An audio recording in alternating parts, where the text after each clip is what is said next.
네, 오늘은 목요 간담회가 있는 날인데 여러분들한테 예고된 것처럼 수요일 날로 옮겼습니다. 여러분들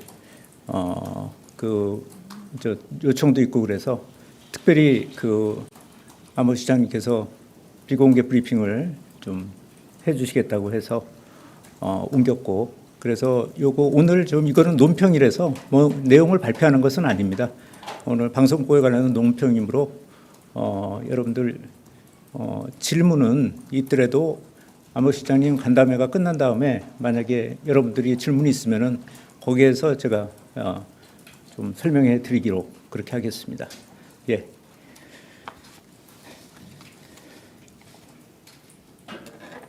네, 시작하겠습니다. 예, 홍보수석 이규현입니다. 공영방송의 독립성 강화를 위한 방송법 개정안이 어제 국회 본회의를 통과했습니다. 지금까지 공영방송 사장은 정치권이 암묵적으로 임명해 왔습니다. 앞으로는 100인 이상의 국민추천위원회가 제안하는 후보 중에서 임명하게 됩니다. 여야 정치권이 100% 추천하던 KBS 이사 비율 역시 40%로 낮아집니다. 이에 따라 공영방송에 대한 정부와 정치권의 영향력이 크게 줄어들어 방송의 독립성과 시청자 주권이 획기적으로 강화됩니다. 고 이용마 MBC 기자는 공영방송을 국민의 품으로 돌려주자고 제안한 바 있고, 이번 개정안 통과 이후 민주언론 시민연합 등 여러 시민사회 단체들이 비슷한 성명을 낸 바 있습니다.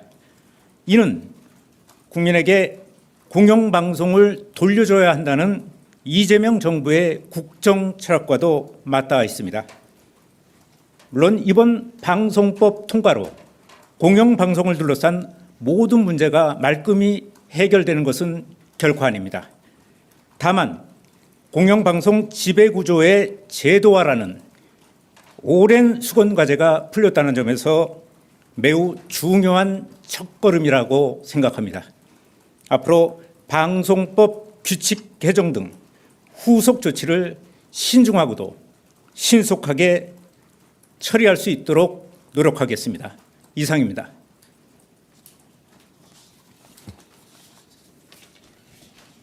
네. 저쪽에서 안 하고 여기서 질문을 하시겠어요? 하세요, 그러면. 네. 네, 미디어오늘의 장슬기입니다. 네. 그 EBS법도 사실 이제 8월 임시국회에서 통과가 예상되는데요. 두 가지만 짧게 여쭤볼게요. 그 KBS 사장은 지금 임명권자가 이제 대통령인데 EBS법 지금 올라간 거는 방통위로 지금 해놨더라고요, 임명권자를. 그래서 방통위에 이제 인사와 재정이 다 종속될 수 있다. 그리고 지금 방통위 개편안이 논의되고 있는데, 사실 그럼 EBS 입장에서는 사장의 임명 기간이 어떻게 될지도 모르는 상황에서 적어도 방통위 설치법 개정 이후에 좀 이 법에 대해서는 논의를 해야 되는 거 아니냐, 이런 게 하나 있고, 두 번째는 이제 교육부 관련된 건데 교육부에서도 이사 추천을 하더라고요. 근데 이제 그러면 교육부에서 이사가 내려오면 역시나 교육부에서도 그 인사와 재정을 EBS를 통제할 수 있게 되는데, 여기에서도 좀 그 독립성에 대한 문제가 발생할 수 있어서 교육부 이사는 좀 배제돼야 되는 거 아니냐, 이런 주장이 있는데 여기에 대해서 홍보수석님께서 어떻게 생각하시는지. 네, 예, 기본적으로 방송법 개정에 이재명 대통령의 기본적인 어떤 철학이 계십니다. 그거는 이제 국회의 입장을 존중해서 그리고 입장을 내시고 입장을 밝히도 해야 된다라는 어떤 그런 내용을 갖고 있어서요. 저희가 지금 말씀하시는 구체적인 것들은 아마 입법 과정에서 또는 선행적으로 또는 후속적으로 조금 보완될 수 있는 사안이 아닐까 그렇게 생각을 하고 있는데, 구체적인 거는 국회의원들의 뜻을 존중하도록 그렇게 하겠습니다. 네. 네, 수석님 채널A 홍지은입니다. 좀 다른 건 질문드리고자 하는데 지금 문재인 전 대통령까지 이제 조국 전 대표의 사면을 좀 공식적으로 요청을 하고 있는데 좀 대통령실은 어떤 방향으로 검토 중일지 궁금합니다. 당장 내일이 이제 사면심사위원회고 이제 머지 않는 것 같아가지고요. 이제 오늘 저 브리핑 내용하고는 무관한 내용이라서 죄송하지만 다음에 의견을 밝히겠습니다. 네. 예, 또 없으시면은 이도록. 아, 그래요? 네네. 네.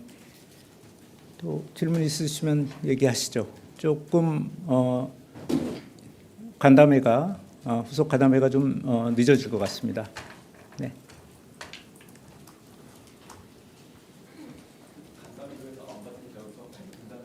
네네네. 네. 이번 건과 관련된 걸 좀 질문해 주십시오. 네, 수석님, 저 아시아경제 송승섭 기자입니다.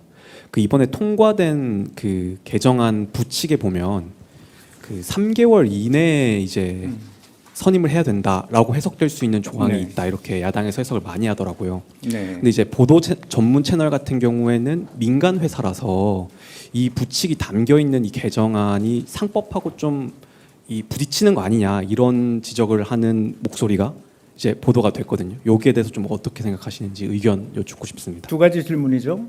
그러니까 3개월 내에 되는 부분이 있고, 사실 그 3개월 내에 이게 지금 방송법의 개정 취지가 반영되기 위해서는 사실 많은 것들이 좀 선행돼야 되고 또 서둘러야 될 부분도 있습니다. 특히 이제 방송법 설치법 관련된 거, 이런 부분들이 빨리 좀 후속 입법이 돼야 되는 그 과제를 안고 있습니다.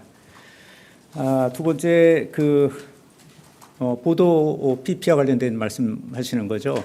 그 보도 PP 같은 경우에는 다른 거와 달리 좀 보도의 독립성 같은 것들이 굉장히 고도로 요구되는 부분이 있어서 이번에 포함된 것으로 알고 있습니다.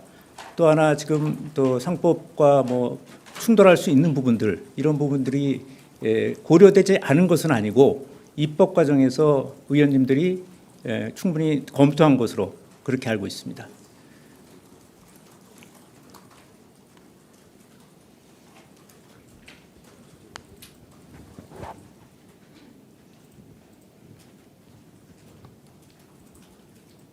네, 하시죠. 네, 수석님, 어머니뉴스 이경태 기자입니다. 그 방송법의 그 시청자위원회라든가 학회라든가 그 이사를 추천할 수 있는 네. 단체에 관련해서 시행령에 위임하도록 돼 있거든요. 네, 거기 관련해서 대통령실에서 혹시 논의한 바가 있는지가 좀 궁금하고요. 왜냐하면 시행령으로 하게 되는 경우에 이재명 정부가 아닌 다른 정부가 들어섰을 때 좀 원래 의도와 다르게 악용될 가능성이 있기 때문에 입법적인 보완이 필요하다라는 지적이 있기 때문입니다. 그래서 네. 여기에 대해서 논의하신 바가 있는지 아니면 또 다른 요청을 하실 계획이 있는지 궁금합니다. 이게 이제 방송법 개정안 그 자체에 보면 그래도 어쩌면 종사자 단체, 시청자위원회, 또 그 변호사니까 법학 쪽에 또 그다음에 언론계, 이렇게 해서 좀 다양한 단체를 구성하도록 구체적으로 명시가 돼 있습니다. 그렇지만 그게 어떤 단체인지에 대한 것은 모법에서 규정하기는 좀 어렵지 않나 생각입니다.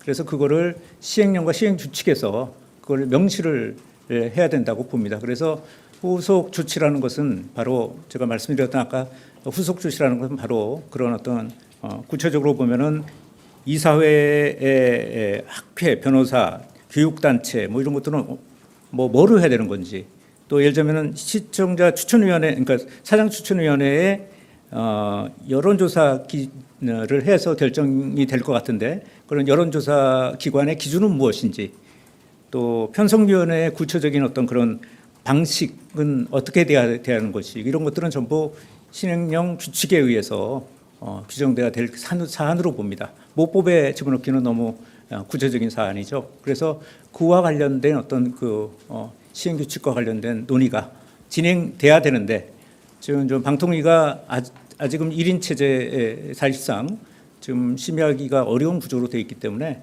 이런 부분들을 빨리 해소를 해 나가야지만 됩니다. 그렇다고 해도 방통위가 기본적으로 손 놓고 있을 만은 없는 거고요. 그래서 이런 그 규칙에 관한 부분, 시행령 규칙과 관련된 부분들은 아는 좀 만들고 있는 중으로 알고 있습니다. 방통위 내에서. 네, 있습니까? 예.